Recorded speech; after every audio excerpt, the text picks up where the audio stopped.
kino ekirango kyanjawulo. First Family ngekulemberwa President Museveni eri mu kunoonya abantu ba fools na abantu abali foolish n'abantu abali stupid okubawa emirimu. Oyinza okugamba ne Musumba kino wakituuseeko otya? Lwaki olowooza nti gavumenti ennungi bweti oba eri bweti enoonya abasiru abantu abali foolish n'abantu abali stupid?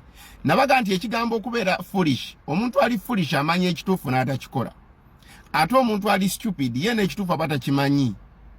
Okitegeera? So toyina ky'omunenya, ye aba tamanyi kituufu, yali awo kasita alya n'anywa ng'abeerawo. Oluvannyuma lwe babadde ekozesa abasinga okunafuwa era mubamanyi bangi ababadde bawemula ennyo ku TV oluvannyuma lw'abantu okubayisaamu empi ne baddiriza ku bigere.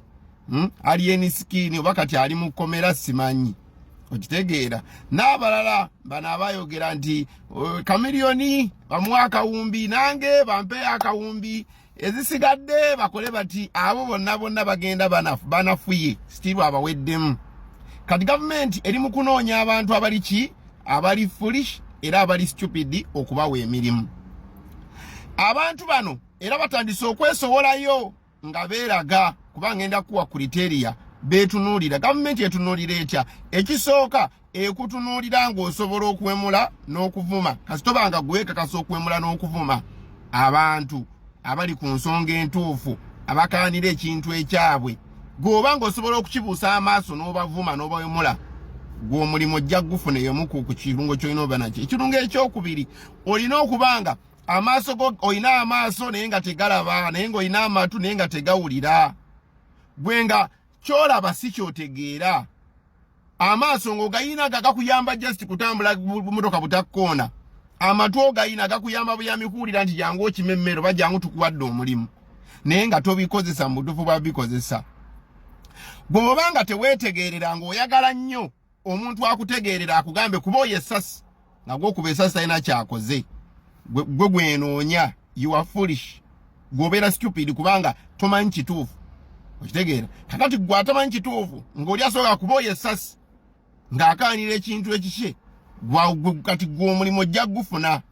Otegeera ekigambo ekyo? Bw'obanga obwongo bwo buli mu lubuto, gwe ng'olubuto ye Katonda wo, olubuto bwe bwongo bwe, era ng'olowooza nti byonna biweetaaga mu nsi biri mu lubuto, kasitoolia n'okkuta awo ekisigadde oba tolina ky'obanja kirala, gw'omulimu wagufunye dda. Okitegeera ekintu ekyo? Osobola okuvuma kabaka naddala owa Buganda. Gw'oba osobola okuvuma kabaka wa Buganda, gw'omulimu ogulina. Osobola okuvuma Kyagulanyi oba Katikkiro wa Buganda. Gw'oba osobola okuvuma Katikkiro oba Kyagulanyi oba kabaka, gw'omulimu ogulina. Olina ensonyi, gw'alina ensonyi tebakwetaaga. Gw'emirimu egigenda okugabibwa mu gavumenti ya Museveni 2026 n'okweyongerayo, n'okuva kaakati giweebwa abantu batalina nsonyi. Gwe ng'ensonyi wazinaaba, gw'oyo mulimu ojja gufuna mu gavumenti ya Museveni. Era abantu abo beesowoddeyo dda, be baliwa abantu abalala abatamanyi emirimu gyabwe, ofiisi zaabwe kye zirina kukola. Nga baliwa nga ba RDC, kati ng'ono waawa ow'Emityana eyagamba temusobola kujja mutuleekaanire wano. Kampeyini, okuleekaana kitundu ku kampeyini. N'omubuuza Museveni bw'anajja tewagenda kubaawo kuleekaana. Kati abalinga abo be balindiridde okuweebwa emirimu oba okukuzibwa. Nga obadde olina omulimu naye nga osobola okwogera ebyekisiru, osobola okuvuma, osobola okukola no abusing office mw'oli ku lw'okuyimirizaawo omulimu. Nga bano abaatimbye ebifaananyi bya Museveni ku Kisaawe airport, wonna buli kifo kyonna ne batimba ebifaananyi bya Museveni. Kati abo bali ready okufuna okupromotingibwa. Abo be bakaada abasobola okuwagira kati obusiru obugenda mu maaso mu gavumenti ya Museveni. Kati n'abalala ng'ono Okidi, abo bonna batamanyi ofiisi zaabwe. Oli mu jaasi, oli mu uniform y'amagye, n'otandika campaigning ya president, n'otandika okulumba omwana wa Bobi Wine, ne Bobi Wine omulumba. Ofaaki mukulu Okidi? Oyagala promotion. Ono wa poliisi gwendabye ng'azina kakala kini wansi ng'azina bwayambuka ku laale ya Museveni. Ofaaki? Tomanyi ofiisi yo weekoma. tomanyi nti gwe olina kubeera nga tuwenyigira mu byabufuzi ekitiibwa kyo twekivaayo mwabakutte abasibe ne mubatwala ku kulaale mwenna mugwa mu kategori z'abantu abali stupid oba abali foolish abaagala promotion oba abalindidde okweba emirimu gavumenti ya M7 mwabakwata abaana n'okwakakaawe yawandiisa ebbalumu abaana tibasoma agende kulaale ya M7 kuva ddi naawe obala kuweebwa ki promotion. You are either stupid or foolish. Go rondako nze sikuvumye. Otegeera. Abantu abo balina n'ebigambo bye boogera gwoba osobola okugamba nti Museveni bamubba obululu mu Kampala gwe omulimu wagufunye dda era mwalaba Balamu yabyogera Museveni bamubba obululu kati abo be basobola okufuna omulimu gavumenti ya Museveni. Era naye bw'obeera eyo ng'osobola okwogera nga Balamu byayogera naawe omulimu ogenda gufuna gendo osabire gendo ogenda gufuna naye lwakuba ekikulu kimu kye baagala obalageko ku sample. Mama baagala obalageko ku sample kale olina okuvaayo n'ovuma omuntu oba okuvaayo n'oyogera nti President Museveni bamubba obululu oba okuvaayo n'oyogera nti Museveni agenda wangula akalulu oba okuvaayo n'oyogera nti Museveni tayinza waayo buyinza eri muyaga n'obeera ng'olima bamuyitaani Majambere kati ye Majambere y'ekikopo yakirina yamanyi avaayo neyeyambula n'akunama n'alaga obwerere bwonna ensi yonna enkya n'aba RDC Mary Bakarabosi Kataraba kati aba basajja amazo kibikkulirwamu nti okufuna ekiva mu gavumenti ya Museveni eno olina okuwemula olina okulaga nti oyogera buli kyabusiru kyonna ekikujjira olina okunaaba ensonyi abo bagenda okubeera mu gavumenti. Gwe weebuuze njagala nkubuuze omuntu kati gwe bawadde akakiiko akayigiggi nga baggyeko betikamya agenda kukola ki?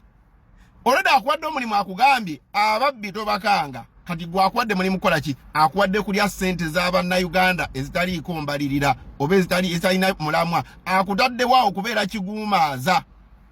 Nze negomba nnyo okukola mu gavumenti naye si mu gavumenti ng'eya Museveni, mu gavumenti erimu competition, mu gavumenti egoberera amateeka, mu gavumenti ng'aleeta ekirowoozo ekituufu ekiyamba eggwanga era ekirizimba kyekikola.